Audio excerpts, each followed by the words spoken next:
Well, hello and welcome back to yet another edition of the seemingly endless let's turn this box truck into an RV project.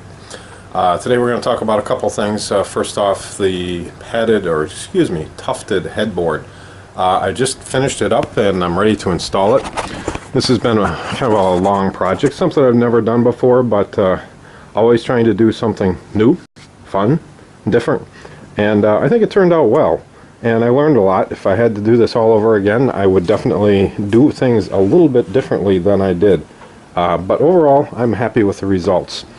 Most areas look nice. You see this looks really nice here, this looks nice. But over here you can see things started to get a little bit wonky on me. And it was really hard to get it back. Here too, you know, it gets a little tight in here. So it's far from perfect, but I'm the only one that's going to notice it probably. And overall, again, I'm pretty happy with the look of it. It's got that kind of rich, opulent look that I'm after, kind of over the top look. So the one thing that I would do differently is, as you know, you start working from bottom to top. So I started with the bottom row, and you work your way up, and it's hard to know just where to put your buttons in. And if you just kind of do it by feel, it's easy to get off. And in fact, I ended up taking a few out just to try to get the material back lined up the way it should be. And obviously I didn't do that great a job. So if I had to do it over again, what I would do is I would scribe the back of this with a Sharpie with some horizontal lines so that I could tell if I was getting off as I'm working up from bottom to top. And the same thing vertically, I would scribe some lines on it, again, to tell if I'm getting off or not. Ultimately, you could just lay it out and mark on the material where each button's going to go. And if I knew the exact measurements, I think that too would work out really well. That would be kind of a bulletproof solution. But you'd have to know ahead of time just how far apart makes the perfect diamond. So that was the biggest problem I had. Covering the buttons was a huge pain in the butt. As you know, I ran out of buttons, and for every 2 buttons I'd try, I'd end up with 1 good button. By the end, I was making them pretty consistently, but there's 90 freaking 4 buttons in this tufted headboard. So it's a lot of work. It's for a queen size bed, and I think it's going to fit in well.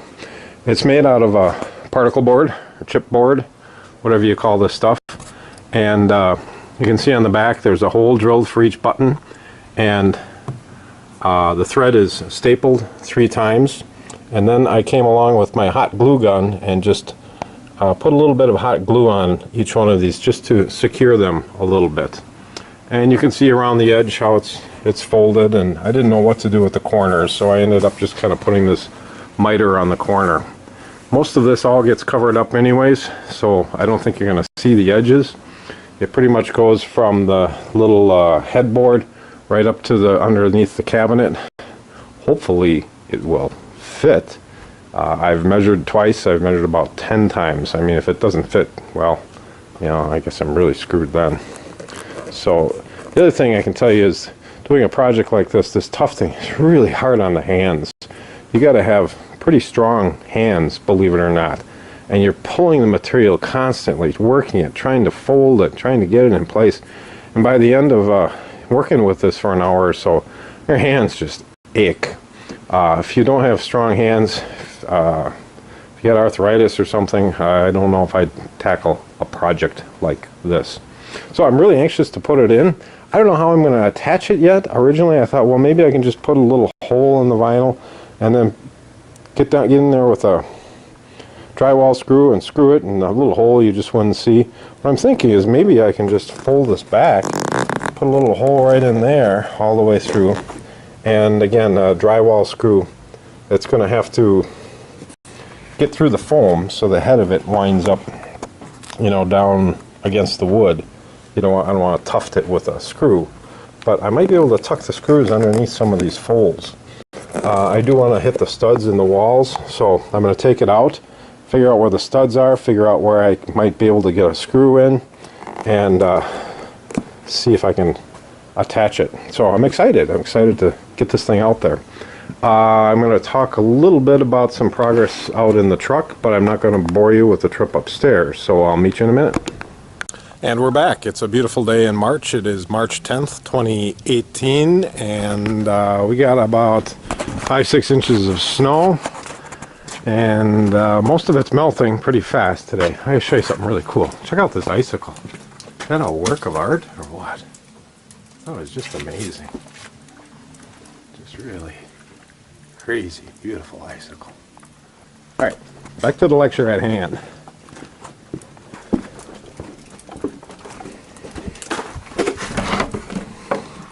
Come on in. I got a few things to show you here. Hey, countertops. Look at these beautiful countertops. They are installed. Let me get some lights on in here. Okay, got a few lights. A little touch lights here. Turn this guy up. Turn this one on. Turn this one up. There we go. Alright, the countertops. I think they turned out very nicely. Got something on here. I'm not sure what that is. But I'm pretty happy with them.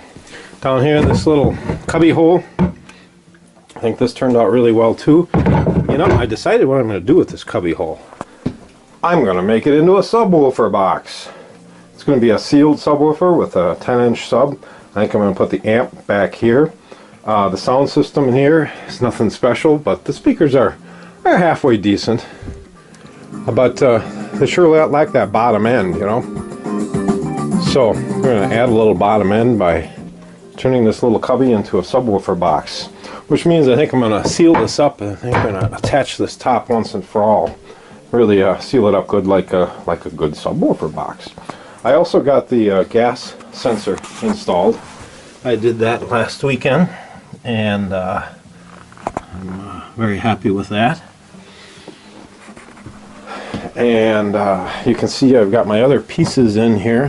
These come out, and this little piece along the edge, I'll lift this up, and this little corner here, my countertop. This seam didn't come out the greatest. I didn't really anticipate this. If I had anticipated this a little better, I could have stopped this round over here, but I'm pretty happy with the height. The heights line up nicely. You can see by the footboard, the bed, the countertop. Ooh, and look at this, we got a sink. This is a brand new stainless steel sink. It's actually a leftover faucet from a house remodel project. So I think the faucet's going to work out well. I still got to do all the plumbing. There's no water yet. And actually this thing's not even attached in here. It's just sitting in here right now. But it's a start. Underneath here, this is where the trash is going to go. And I got my drawers working beautifully. Bought a couple of silverware trays for silverware and other stuff. And got some tools down there. Got a nice cold beer waiting for me there. Got this stove that I bought a while back, little stove top. Not quite sure if this is going to work out well here or not, but I just brought it out here and set it in place. Also, this backsplash, right now it's just a piece of aluminum left over from the shelving in the box truck. And I took my orbital sander, random orbital sander to it, and took it down with some, I think it was 120 or 150 actually. And it just gave it kind of a nice sheen. It's not trimmed out yet. I'll have to trim this out. And I don't know if I'm going to keep that silvery sheen. I'd like to have something gold there. I really want to do brass accents in here. And you can see I bought some nice brass coat hangers. And bought these off of eBay. And I think I'm going to put them right here and here. A good spot for coats. Right behind the curtain. And I might put a couple of them down there as well. I also got a little key holder, some kitty cats, and it's brass, and it's going to go up here to add a little more brass accent. I also bought this brass bar. It's just solid brass bar stock, and it's a 1/2 inch by 12 inches, 1/2 inch by 1/2 inch. And I think what I'm going to do is attach these to the countertops so that when you're on the road things don't slide off. Originally I thought about using a wood strip in here. but I think these pieces of brass will just add a nice accent to the countertops. I'll shine it up, buff it up good, and then what I'm thinking is I'm going to put in 2 little pegs and then drill 2 little holes such that they're not permanently attached but fit down into those holes and just stay put. That way if I want to remove them for cleaning, I can remove them without a problem. Thinking I'm going to put one there, one down there, and one over here along this side. I don't think I'm going to put one down there because I don't think we're going to have too much on there that's going to tend to want to slide off. I'm not sure yet. I just ordered one of those at this point. We'll see what happens. What else can I show you here? Oh, a TV mount. Yeah, check this out. I got the TV arm in. I'm going to put in a probably 49 or 50 inch TV.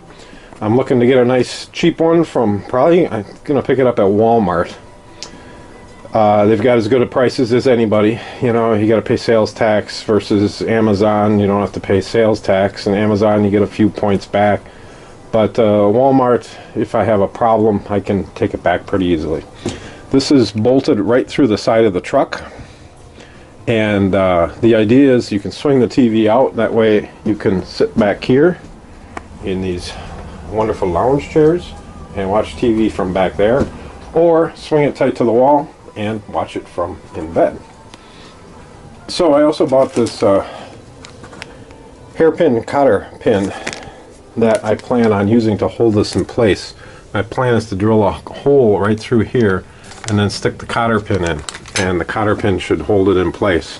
Put a few bumpers on the back side here, and I think that'll stay in place pretty well. 50-inch TV weighs about 25 pounds. That I don't think is going to be a problem. This thing is pretty solid. And then I think I'm going to drill another hole with it in the position out as far as I can get it so that the TV doesn't smash into this cabinet, and put in a place to put this cotter pin in that position. So you can either lock it into position here or lock it into position here. That's the plan anyways. We'll see what happens. And the curtains here. The old leopard skin shower curtain is serving its purpose for right now, but it was never meant to be a final piece. It's here just for show, if you will. I did pick out some material, and it's this kind of a maroonish red, again, really like opulent, over-the-top movie theater kind of material. And then I'm going to line it with some black on the other side, some black opaque drapery linings. I also bought a couple more pieces of this pipe insulation, and you can see I've finished it up all the way around here. And I think this was a super good, super cheap solution. It looks decent, and it's very functional, so you don't bang your head on the ceiling. And what else can I show you? I think I rambled on long enough. Until next time.